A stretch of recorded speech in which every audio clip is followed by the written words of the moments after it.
Hey guys. I'm deciding to remake a now deleted video talking about my past self, but this time, I'm gonna give a bit more context. I'm not gonna give out my old self's username, as it contained my dead name, so let's just call my 8 to 10-year-old self Tomoko.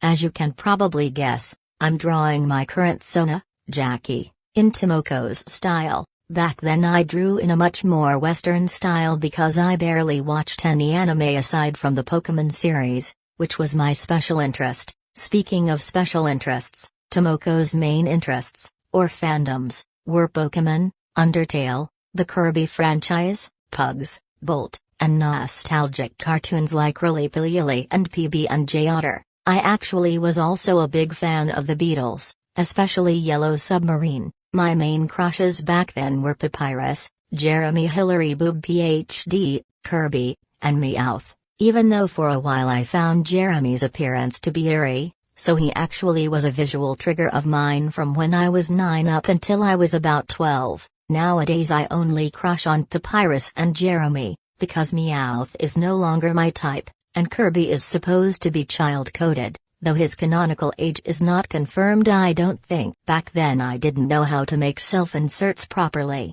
so I basically self-shipped with Papyrus, but I didn't know how to draw skeletons, so I depicted him as an Arctic fox anthro. Anyways, remember how I used to beef with Allison after she said racist stuff about Mexicans? Well, that actually wasn't the first time I beefed with Allison. When I first saw her channel in 2019, I got really upset at her because she made a grounded video of Tiff, a character from the Kirby anime dubbed Kirby right back at ya. 9-year-old me got so pissed off because back then I didn't know how to respect opinions, so I basically tried to get back at Allison, who back then called herself Stephanie, by insulting her favorite shows. Those being The Loud House and My Little Pony. Friendship is magic. Even though nowadays I actually like My Little Pony because of my crush Discord.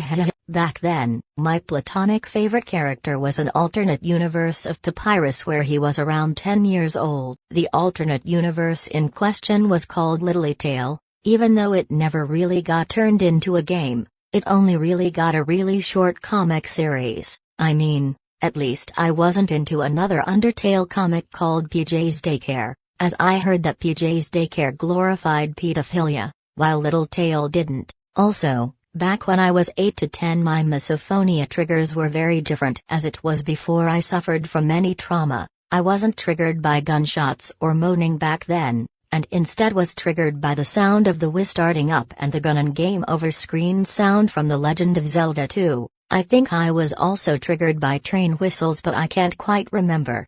However, I was still triggered by Wind Up Robot and Baby Shark just like I am today.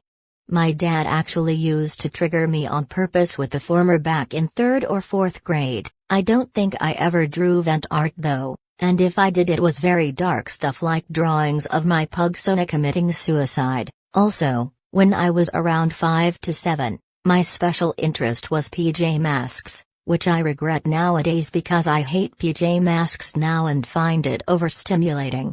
Well, my first ever self-insert was a purple fox hero named Fox Girl. I know, it's really lazy, but I was only 6 to 8 so please don't judge.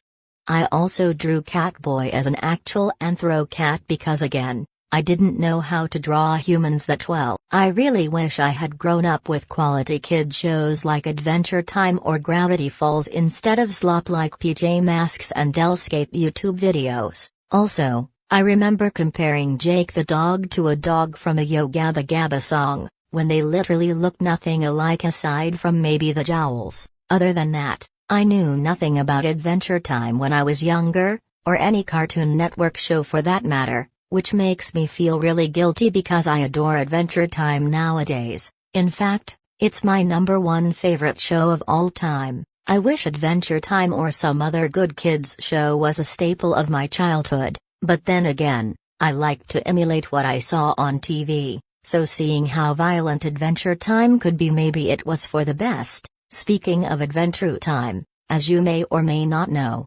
Simon Petrikov is my #1 crush. Or should I say, husband. and I sometimes wonder how he would react to my childhood crushes like Papyrus or Meowth. Keep in mind, I don't crush on Simon when he was Ice King, I only crush on Simon's human form. I actually used to be obsessed with the Fiona and Cake universe back in early 2023 when I was in Canopy, but I didn't know about the Adventure Time lore back then.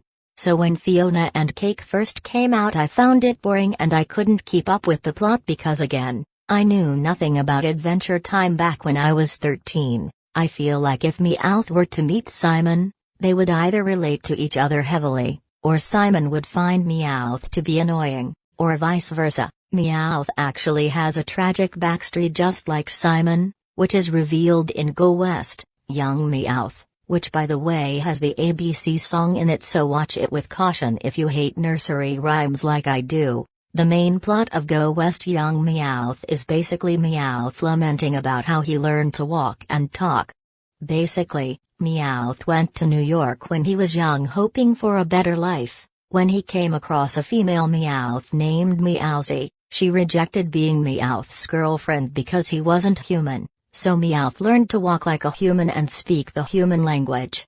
Eventually Meowsy rejects Meowth again even when he's more human-like, because in her eyes he is a freak. Come to think of it, that's probably why I was so drawn to Meowth as a young girl, because everybody in my age range saw me as a freak due to my autism. My childhood may not have been the best, but I do kinda miss it because I miss being innocent and mostly carefree. So yeah. I had a lot of fun drawing in my old style, it made me really nostalgic. That's about it, see you all later.